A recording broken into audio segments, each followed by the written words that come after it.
Hi, I'm Rowena. At Christmas dinner, my mom stood up, smiled sweetly, and told me I wasn't family anymore. I stayed quiet. But what they didn't know was that I had brought a gift that would tear their world apart. Because the real betrayal had been building for years, quiet, hidden, and tonight, it would finally explode. Before we dive in, tell me, what time are you listening? And where are you from? Drop a comment below. I'd love to hear your story too. The afternoon sunlight slipped through the frost-covered windows of my small apartment, turning everything a muted, almost ghostly gray. It was just after 3 when my phone buzzed on the counter. I wiped my hands on a dish towel and picked it up, expecting a routine work email or maybe an automated bank alert. Instead, there it was, a text from my mother. Christmas dinner, 6 p.m., bring dessert if you want. No greeting, no warmth, not even a question mark. It read like a notice, not an invitation. I stared at the screen longer than necessary, as if willing the words to rearrange themselves into something softer, something resembling affection. But they stayed cold and sharp, slicing through my chest with the precision of a scalpel. Another part of me, the part that had finally started believing I deserved better, whispered that maybe I should just delete it, ignore it, move on. But old habits? They sink their roots deep. I found myself scrolling through memories of Christmases past. Nights I had poured everything into decorating their house, wrapping gifts perfectly, baking pies from scratch. All the while, feeling like an outsider peeking in through frosted windows. Maybe this year will be different, I thought, ridiculous hope curling its tendrils around my heart like smoke. Without thinking too hard, I typed back, "I'll be there." And just like that, I was shackled again. The cold bit through my coat as I pulled into their driveway at 6 sharp, the sky a dark velvet scattered with icy stars. Cars lined the street, a sure sign that the house was packed. From inside, I heard the low hum of laughter, the clink of glasses, the familiar creak of the floorboards under too many feet. I hesitated for a moment, one hand on the steering wheel, breathing in the silence of my car. Then I stepped out, gathering my homemade pecan pie from the passenger seat, the dessert if you want, I'd stubbornly decided to bring anyway, and trudged up the walkway. The front door was ajar, festive music spilling out like forced cheer. Nobody was at the door to greet me. No one called out, "Merry Christmas, Rowena," like they used to when we were all younger and still pretending. I stepped inside, brushing snow off my boots and smoothing my hair. Not one head turned. My mother glanced up briefly from the kitchen, gave me a tight smile that didn't reach her eyes, and returned to carving the roast. Shanna caught my gaze from across the room and gave a grin so rehearsed it could have won her a role in a toothpaste commercial. No one else even bothered. The living room was a hive of conversation and laughter, none of it touching me. I was standing in the middle of my childhood home, yet I might as well have been invisible. I set the pie on the kitchen counter. No one offered to help or even looked, and quietly made my way to the edge of the gathering, perching awkwardly on the arm of a sofa. They had managed without me just fine, it seemed. It was Maura's voice that finally drew my attention back into the room. Loud enough for half the house to hear, she cackled to someone. "You know, it's been so much easier organizing everything this year. No control freak micromanaging every little thing." I froze. A few chuckles answered her. Low, mean. The blood drained from my face, but I kept my posture casual as if her words had floated right past me. But inside, the weight of it slammed into my ribs. That wasn't an offhand comment. That was deliberate. I hadn't simply been forgotten from the preparations this year. I had been excluded, on purpose. My chest tightened as I watched Maura clink glasses with Shanna, the two of them laughing like schoolgirls getting away with something wicked. Mom passed by me then, carrying a platter of ham, not even sparing me a glance. I pressed my hands together, willing them not to shake. In that moment, I understood. I wasn't invited tonight because they missed me. I was tolerated, like an old ghost haunting the halls they couldn't quite get rid of yet. I inhaled deeply, the scent of pine and roast beef clashing in the air, thick and suffocating. "Why do you keep trying?" the voice inside asked. Why are you still here? For years, I had told myself that if I just loved them harder, tried harder, gave more, they'd see me.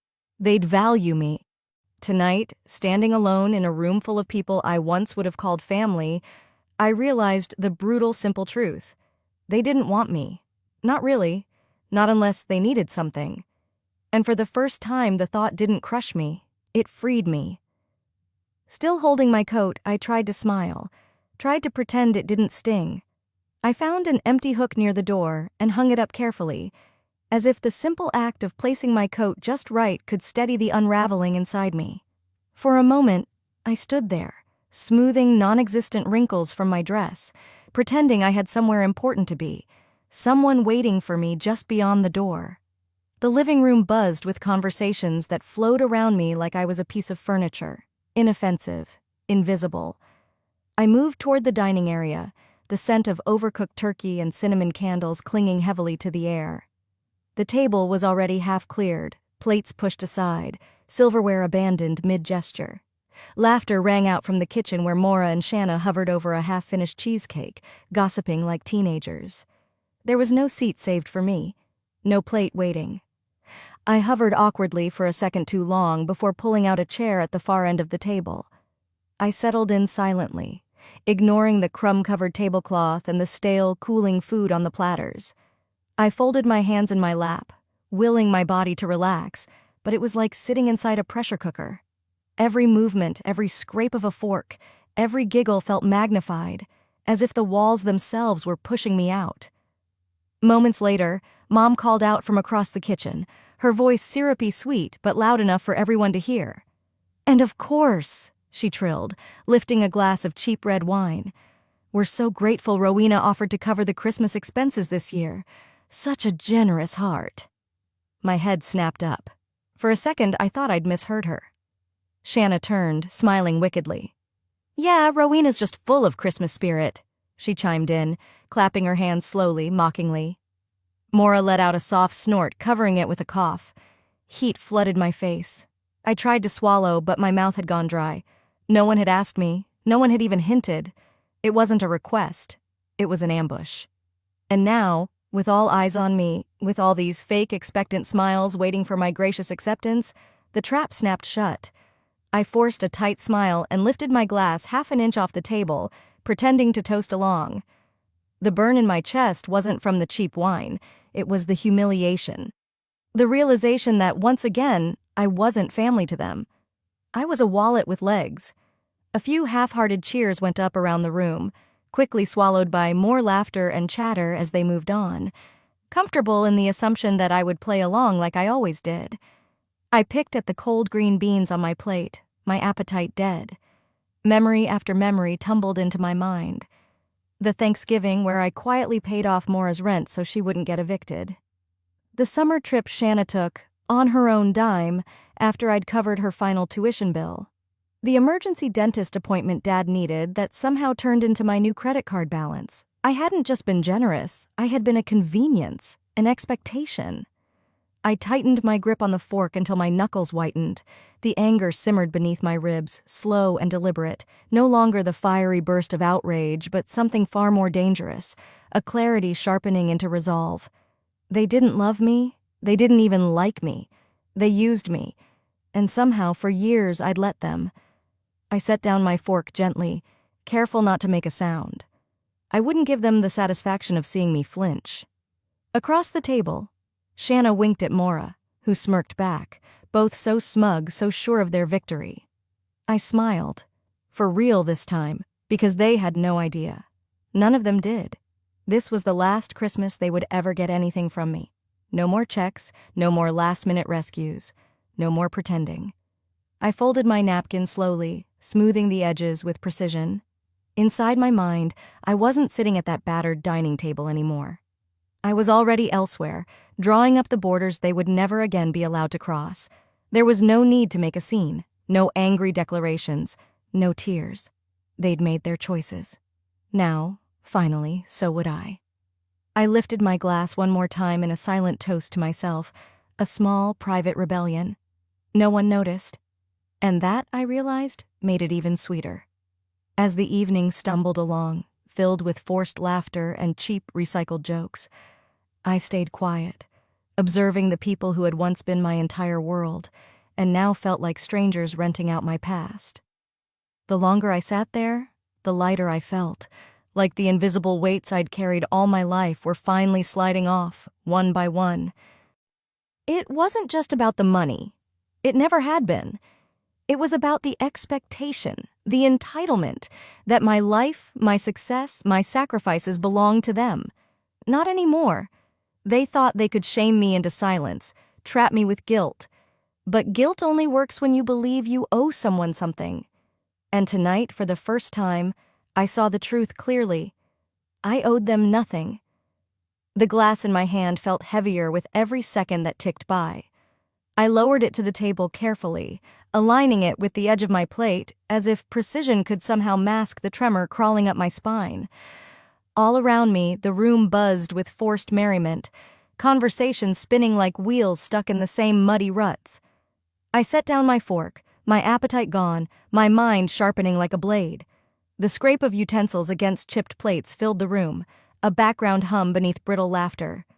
A chorus of inside jokes floated from the kitchen, laughter too loud, words too sharp, the kind that felt less about joy and more about exclusion. Mom, Celeste, was the first to strike. She dabbed her mouth delicately with a napkin, then offered a syrupy smile to no one in particular. "Some people just don't understand what sacrifice really means," she said, letting the words hover in the air like a challenge.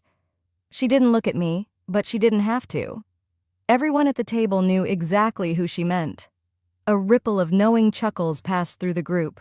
Maura leaned in closer to Shauna, whispering something that made both of them snicker behind their glasses of wine. I breathed slowly through my nose, forcing a neutral expression onto my face, but inside, something ancient and brittle cracked a little more. Mom wasn't finished. She speared a slice of ham and added with a laugh, "It must be nice not having real responsibilities. Must be nice to just drift through life." This time, Shanna didn't even try to hide her smirk. My fingers tightened around the edge of my napkin, the fabric rough against my palms. Every word was a stone thrown straight at my ribs, small enough not to leave a mark, but heavy enough to bruise all the same. I said nothing. I did nothing. But inside, I was cataloging every insult, every wound, stacking them up, preparing. Across the table, Shanna set her wineglass down with a flourish and leaned forward, her voice rising slightly above the hum of conversation. "I just feel really blessed, you know?" she said, wide-eyed and falsely humble. "My cosmetics line is doing better than ever. Built it all myself from scratch." Mom beamed at her like she'd announced she cured cancer. Maura clapped lightly, like she was afraid of smudging her nails. I kept my smile frozen, but my heart pounded so loudly in my chest it was a wonder no one heard it. Built it all herself. Scratch. The memories came rushing back, unbidden and viciously clear. Shanna sobbing into the phone at midnight because she couldn't afford her startup loan. The frantic Venmo requests, the whispered promises to pay me back as soon as we're on our feet. Thousands of dollars siphoned off from my savings over years, erased now with one smug, calculated lie. "You're amazing, Shanna," Maura gushed, clutching her arm. "Seriously, some people just talk about success, but you—" She paused dramatically.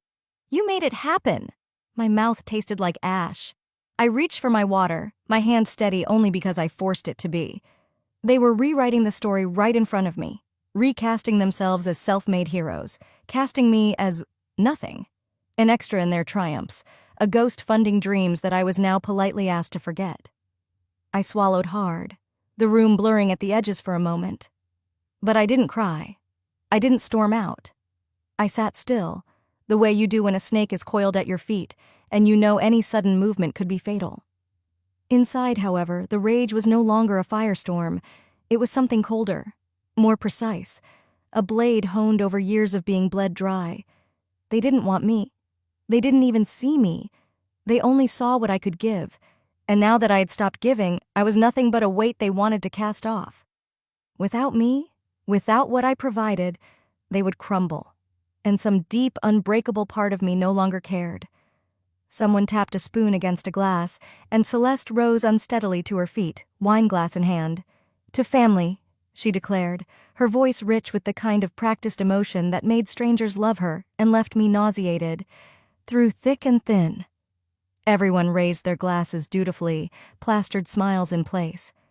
I reached into the shadowed space beneath the table where my purse rested against my leg.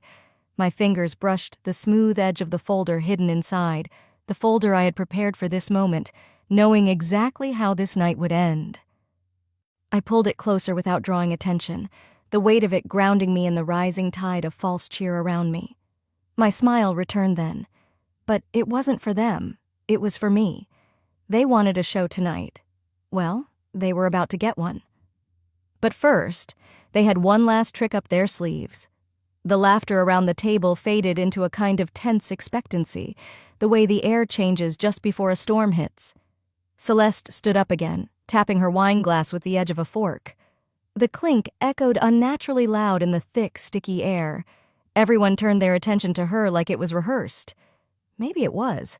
Celeste smiled, the kind of brittle, icy smile that had once fooled teachers, neighbors, even me when I was young enough to still believe appearances meant something. She lifted her glass higher, her voice syrupy and falsely bright. After many heartfelt discussions, she began, pausing dramatically as if she were delivering a eulogy. We've come to a decision for the good of the family. The "we" was sharp as a knife. I stayed perfectly still, my palms flat on the table, the folder heavy against my thigh under the tablecloth. You see, she continued, her gaze sweeping the room but never once landing on me. Sometimes, hard choices have to be made to preserve the health of a family. I knew what was coming, but it still landed like a punch to the gut when she said it. Rowena, she announced, you are no longer considered part of this family. For a moment, there was a suspended, breathless silence. Then Shanna started clapping, small, polite claps like she was applauding at a high school play. Devin raised his glass in a mock toast, his smirk cutting through the awkwardness. Mara whooped like it was a party and elbowed her husband, who laughed and shook his head. I sat frozen in my seat, not because I hadn't seen it coming, but because somewhere, deep down, a small, foolish part of me had hoped, just maybe, they wouldn't go this far. That there might be some line even they wouldn't cross. Turns out, I had given them too much credit. I turned my head slightly, scanning the faces I once thought would be my lifelines. Dad wouldn't meet my eyes. Uncle Dorian offered a little shrug, the universal sign for not my problem. Even Laura, who I'd helped get through college, stared determinedly at her plate. They weren't ashamed. They weren't conflicted. They were relieved. Because this had never been spontaneous. This wasn't a heat-of-the-moment outburst. It was a decision, planned, discussed, probably joked about over wine and late-night phone calls. They wanted this. They had wanted this for a long time. Celeste set her glass down carefully and walked over, placing a hand theatrically over her heart. Her voice softened, dripping with false compassion. We're doing this for your own good, Rowena, she said. Maybe now you'll learn to appreciate what real family looks like. The room hummed with a kind of smugness, an unspoken, collective agreement that I had somehow earned this exile. Shanna leaned forward, elbows on the table, fake sympathy radiating from her like cheap perfume. It's not too late to apologize, you know, she said, smiling sweetly. Admit you've been difficult. Maybe we could reconsider. The bait hung there, glistening. They thought they could reel me back in with guilt, with shame, with the desperate, gasping need to belong. But something inside me, something that had been splintering, hardening for years, finally snapped clean. I saw it now. I saw them for what they really were. They didn't want me. They wanted the benefits of me, the convenience of me, the financial support, the silent forgiveness, the reliable scapegoat, and they believed they could still pull my strings if they just yanked hard enough. I let out a breath, slow, steady, almost amused. I pushed my chair back, the wooden legs scraping softly against the hardwood floor. Every conversation hushed, every eye locked onto me. I didn't yell, I didn't cry, I didn't beg. I simply stood up, smoothed the hem of my dress, and reached under the table for my bag. My fingers closed around the folder. Thick, heavy, undeniable. I pulled it out, placed it gently on the table in front of me, and tapped it once with a single deliberate finger. The sound, barely a whisper, cut through the room louder than any scream. Heads turned, eyes narrowed. Confusion flickered across faces that had, until now, been so smugly certain of the outcome. I smiled then, an actual honest smile. Not the tight, forced grimace I had worn all night, not the polite, strained performance they had expected. A real smile, because the reckoning they had asked for? It was here. And I wasn't just prepared for it. I was ready to deliver it. If they wanted a reckoning, they were about to get every page of it. I placed the folder on the table, and the laughter died instantly. For a moment, there was nothing but the clink of a fork dropped onto a plate, and the low hum of Christmas music still trickling from the stereo in the living room. Eyes turned toward me, first curious, then wary. "Before we move on," I said, my voice smooth and steady, "I brought a little something for all of you." Confused glances passed between them like a virus. Shanna smirked, leaning back in her chair with a smug little nod, clearly assuming I was about to offer some groveling apology or, better yet, a desperate attempt to buy my way back into their good graces. They thought they knew me so well. Without another word, I slid the folder across the table until it sat directly in the center, daring someone, anyone, to open it. Shanna, naturally, couldn't resist the bait. She reached out with a flick of her manicured fingers, flashing the room a performative eye roll as if to say, "What now?" Her smirk widened as she flipped open the cover. The smile didn't survive the first page. Her face stiffened. Color drained from her cheeks. Her hand, so casual just seconds ago, now trembled slightly as she flipped to the next page. And the next. The silence stretched, thick and suffocating. I sat back, folding my hands neatly in my lap, watching the collapse happen in real time. Bank transfers, payment receipts, screenshots of text messages begging for help at all hours of the night, Venmo records, emails with urgent subject lines like, "Just this once, and I promise I'll pay you back." Every favor, every emergency, every dime, all documented, all undeniable. Shanna slammed the folder shut like it had burned her. Maura leaned over, her eyes narrowing as she skimmed the top few pages. She gasped aloud, her hand flying to her mouth as if trying to physically push the evidence back inside. Devin muttered something ugly under his breath, shifting uncomfortably in his seat.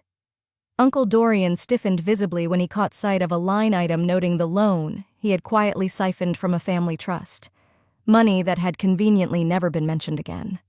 Celeste was slower to react. She picked up the folder with trembling fingers, flipping through it in silence, her lips pressed into a bloodless line. "This is twisted," she said finally, her voice brittle, fake outrage already bubbling up. "You're making it look worse than it was." I tilted my head slightly, offering her the faintest smile. "I didn't write anything that wasn't true," I said calmly. "I just collected what you so freely gave." A ripple of tension skittered through the room. No one spoke. No one defended her. They didn't dare, because they knew. They had always known. I didn't need to yell. I didn't need to accuse. The truth was louder than any of their lies. As I watched them squirm, Shanna frantically smoothing her hair, Maura darting glances around for someone to blame, Devin gripping the edge of the table like it might collapse under the weight of the evidence, I felt nothing. No pity, no regret. No longing to fix what had long ago shattered beyond repair. For once, I didn't have to explain myself. I didn't have to justify my anger or soften my truth to protect their fragile egos. The carefully curated family image they had spent years polishing was cracking apart, piece by piece, with no way to tape it back together. Celeste shoved the folder back across the table toward me, like she could physically reject what it contained. "You're bitter," she hissed. "You're trying to destroy this family." I leaned in slightly, letting my words land softly, lethally. "This family destroyed itself," I said. "I just finally stopped cleaning up the mess." They stared at me, stunned into silence. Not a single apology, not a single acknowledgement. Just the same old reflex, to paint me as the villain when their own ugliness was exposed to daylight. I stood up slowly, gathering my bag. "This," I said, nodding toward the folder, is my gift to you." Their faces flickered with confusion, anger, shame. "Everything you've ever taken," I continued, "all laid out in black and white. No excuses, no edits, just the truth." The silence that followed was suffocating, thick enough to drown in, heavy enough to crush the last fragile pretenses they clung to, and still, no one moved to stop me. Good, because if they thought that was the worst part, they hadn't seen anything yet. The second half of the folder hit even harder, as the first few pages had landed like stones tossed into a quiet pond. These were like grenades, each one blowing open another lie, another betrayal, another debt they thought would stay buried. Around the table, hands flipped through the documents faster now. Pages crinkled and slid against each other as panic set in. Faces turned red, voices dropped to sharp whispers, a chorus of frantic denials crackling under the surface. Every detail was there, as methodical as an autopsy report. Payments Shanna had begged for after each of her business setbacks. Written checks, PayPal receipts, wire transfers marked with desperate subject lines like urgent and bridge loan. Maura's late rent notices from her shabby apartment 3 towns over, cleared by my savings account while she took vacations she claimed she deserved. Uncle Dorian's so-called emergency medical loans, which the bank statements showed had suspiciously coincided with a suspicious new boat purchase. Each page was time-stamped, cross-referenced with bank confirmations, emails, and texts. There was no ambiguity left, no plausible deniability. And through it all, I sat there, motionless, calm, centered. The eye of the storm, while the house I had once desperately tried to hold together splintered apart. Devin tried to laugh it off at first, a shaky, unnatural sound that died in his throat the moment he spotted a document near the back of the pile. His hand shot out, but he wasn't fast enough. Shanna already had it. She stared at the page, confusion folding into horror, then into something much darker. Large cash withdrawals, thousands at a time, from ATMs connected to local casinos. Text messages from Devin to me, frantically begging for help covering an emergency. When the truth was, he'd gambled away rent money, car payments, even holiday funds. You liar!" Shanna shrieked, standing so abruptly her chair toppled over behind her. She hurled her wine glass at the floor. It shattered into jagged pieces, the sound slicing through the thick tension. Devin threw his hands up, a wild, desperate laugh escaping him. "Oh, don't act so high and mighty, Shanna," he barked. "You've been milking her for years. Who bailed you out when your little makeup empire tanked, or did you forget?" "You stole from all of us," Maura spat, rounding on Devin now. "You lied to our faces." "Oh, spare me," Devin snapped. "You and Dorian aren't any better." Uncle Dorian pushed back his chair so violently it screeched across the floor. His face was mottled red as he jabbed a finger at Devin. "I only took what I deserved," he roared. "After everything this family put me through, that trust was practically owed to me." The arguments exploded from there, ricocheting around the room like bullets. Shanna screaming, Devin cursing, Maura wailing about betrayal, Dorian ranting about entitlement. No one was on the same side anymore. The alliances cracked. The carefully choreographed performance of unity shredded itself apart in real time. And I watched, detached, distant, silent, like someone standing outside, listening to a house collapse in on itself. This family had spent years taking from me, time, energy, forgiveness, money, and tonight, finally, they were devouring each other instead of me. I leaned back slightly, letting the chaos swirl around me. My hand slipped into my bag again, fingers brushing the second envelope I'd prepared. Thicker than the first, heavier, final. I pulled it out slowly, unseen by anyone too busy screaming accusations across the mashed potatoes and cranberry sauce. I glanced at the clock over the mantel, right on schedule. They were too consumed by their own unraveling to notice me anymore, too blinded by self-preservation to see what was still coming. They thought the worst had passed. They had no idea. The final blow was coming, and it would leave no doubts about where I stood. I slid the second envelope across the table, and the room went silent. It thudded against the wood with a heavy finality, a sound that seemed to reverberate louder than all the accusations still hanging thick in the air. Devin, desperate to regain control, lunged for it like a drowning man reaching for a rope.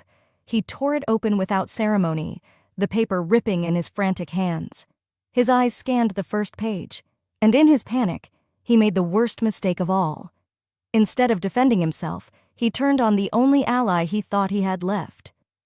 "You want secrets," he sneered, his voice cracking under pressure. "Let's start with Shanna." A low murmur rippled across the room as Devin brandished a printout from the envelope, an email chain that dripped with venom.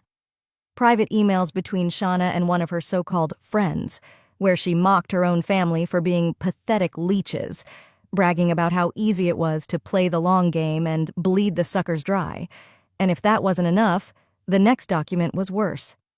Bank statements showing transfers from a joint family emergency fund, supposedly reserved for dire situations, funneled straight into Shauna's accounts, funding spa weekends, designer bags, and luxury trips to Miami under the guise of business retreats.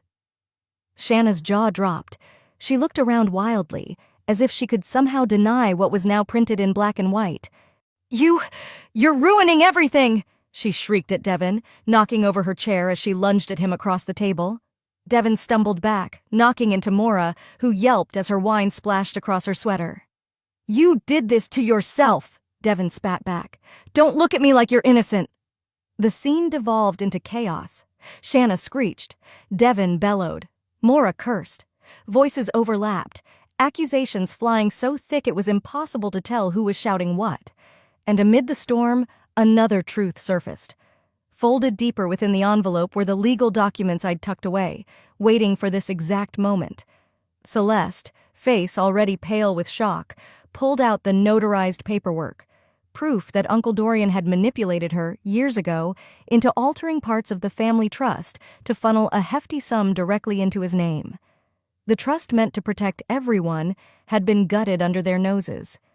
Celeste stumbled back into her chair as if the betrayal had knocked the air from her lungs. "You lied," she whispered, looking at Dorian with a betrayal so raw it was almost painful to watch. "You said it was for the family, for all of us." Dorian shrugged, his bravado cracking. "Times were hard. I did what I had to do." Wallace, who had been practically comatose all evening, finally found his voice. "You stole from your own blood," he said hoarsely, shaking his head like he was trying to rattle the disbelief free. But it was too little, too late. The house of cards didn't just collapse, it exploded. Everyone was shouting now, not even bothering to mask the ugliness anymore. Maura screamed that she wanted her money back. Shanna howled that Devin had set her up. Devin barked that Dorian was the real snake. And me? I stood up slowly, watching them tear each other to shreds, feeling absolutely nothing. No triumph, no sadness, only a cold, clean finality. They had made me the villain long before tonight. They had decided I was expendable, that I could be used and discarded. All I had done was show them the monsters they had always been, and they had destroyed themselves trying to deny it. As I reached for my coat and bag, Shanna turned her rage onto me. "You planned this!" she shrieked, tears of anger streaking down her face. "You set us up! You're sick!" I met her glare with a calmness that only seemed to enrage her more. "No," I said quietly, adjusting my coat. "You planned this when you decided I wasn't family anymore. I'm just finishing what you started." The words hung in the air, heavy and immovable. I took one last look around the room, at the wreckage, the shattered illusions, the raw wounds, and felt lighter than I had in years. They thought cutting me out would destroy me. They thought abandoning me would leave me desperate to crawl back. But they were wrong. They had set me free. And if freedom came with a price, well, I'd been paying their debts long enough. It was time to start investing in myself. I pushed open the front door and stepped into the cold night, the sounds of their bickering fading behind me. But freedom always comes with a price, and I was ready to pay it. I stepped outside into the icy night air, my breath sharp, my hands steady. The chaos I left behind still echoed faintly through the closed door, but it no longer touched me. The weight that had anchored me to them for so long, the obligation, the guilt, the invisible chains, had finally snapped. Pulling my coat tighter around me, I walked toward my car. Every step felt lighter, every breath cleaner. The second envelope tucked safely inside my bag was heavier in its own way. Not with regret, but with certainty. I spent that night preparing the final severance. At my kitchen table, under the soft golden light of a single lamp, I opened the smaller envelope. One by one, I laid out the documents. The paperwork revoking my status as medical proxy, terminating financial obligations, severing any lingering emergency contacts. Each signature, each notarized stamp, felt like a stitch pulling closed an old wound. And then there was the letter. It was short, precise, devoid of rage, dripping with resolve. This is not an act of anger. It is an act of survival. I placed everything carefully into a large manila envelope. The next morning, as the sun barely lifted itself over the frost-covered rooftops, I drove to the post office. No hesitations, no second thoughts. The clerk weighed the package, slapped on the postage, and slid it into the outgoing bin. Just like that, it was done. No goodbye, no drama. No performance for an audience that never deserved one. In the following days, silence reigned. A clean, almost jarring quiet filled my small apartment. At first, it felt unnatural, like waiting for a storm that never came. I checked my phone out of habit, but there were no new messages, no voicemails. Until they realized what I'd done. The first text came 3 days later. "Mom, we were angry. We said things we didn't mean. You're still family." Then another from Maura. "Don't let one bad night erase everything." Then, one voicemail after another. Celeste sobbing, saying they could work it out, that family fights, but family forgives. It was all so predictable, so sad.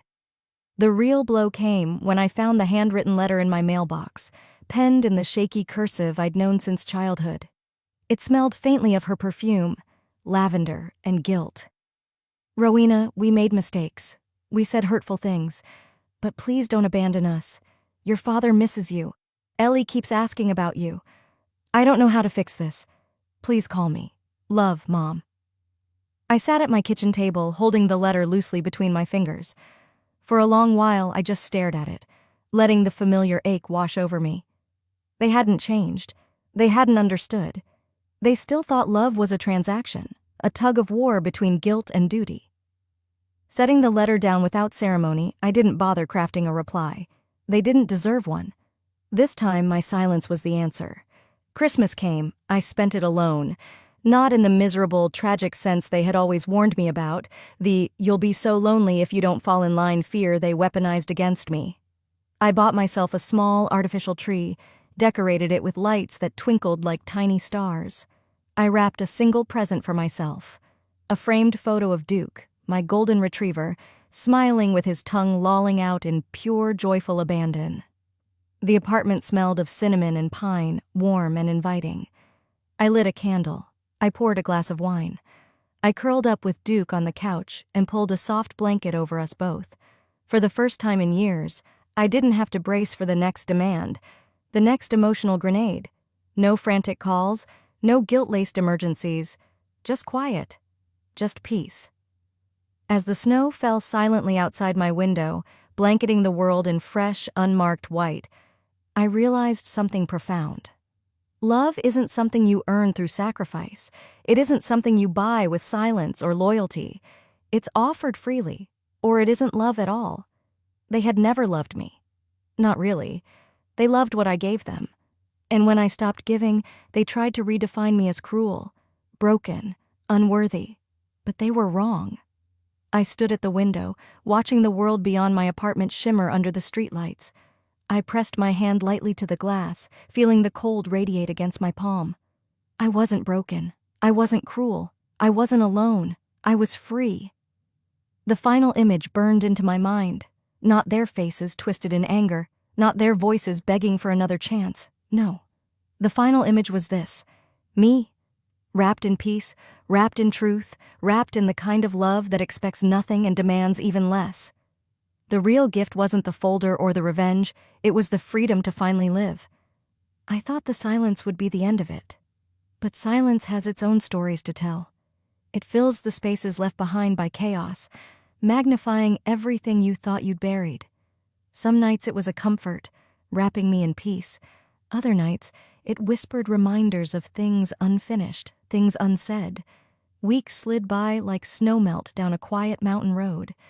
The calendar turned its pages without ceremony, pulling me farther and farther from that house, that table, that moment when I finally chose myself.